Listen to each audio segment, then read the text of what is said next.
What's up? So, getting straight into it, you've been shopping around, you find a property, you love that property, it's R1,000,000 for the purposes of this video, we will say R1,000,000, and you get your bond pre-approved, you go ahead with the application process, but the bank evaluator comes out and says that there's a shortfall on the property, and he cannot find value for R1,000,000. What happens then? Don't worry, we just got you covered.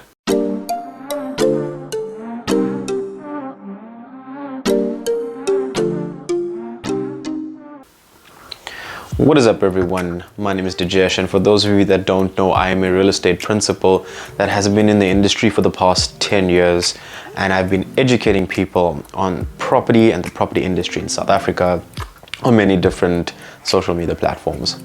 Today's video is quite simple, quite short, and it's going to be about one concept called the bank shortfall, the bank not finding the value in the property. Simply put, what this means is that the selling price of a property versus the price that the bank evaluator actually comes out and has a look at it does not match.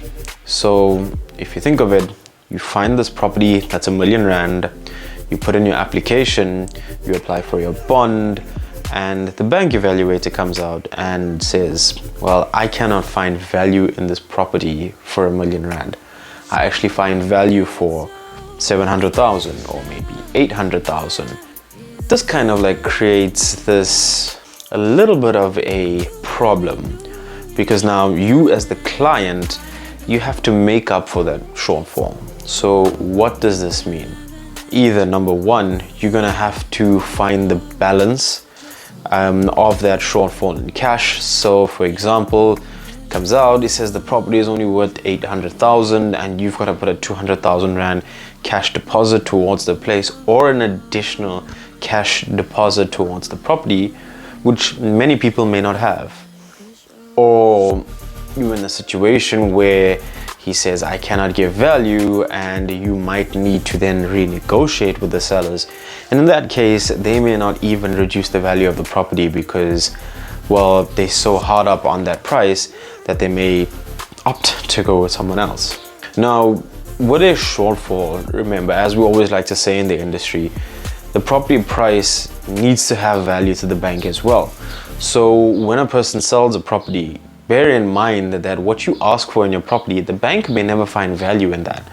And that is an issue that we always have with sellers.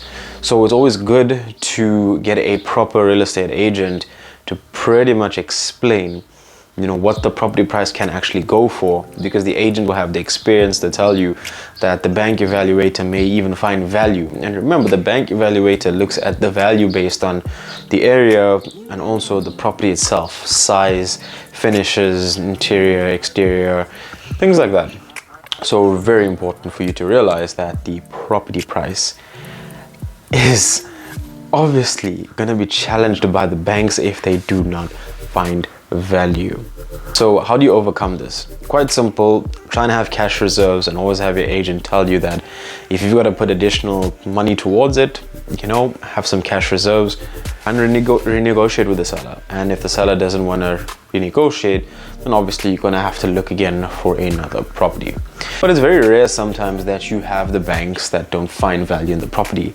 They may just come about and say, well, we don't find value in an area where the average price goes for 500,000 and you're trying to sell the property for 1.5 million. That's where, red flags may be raised.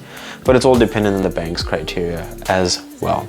My name is Dijesh. This is a short, sweet video for you guys just to know what the shortfall is and actually understand that the bank does play a major role in the valuation of your property when you are getting your bond. Please like, comment, share, and subscribe, and I'll see you in the next one.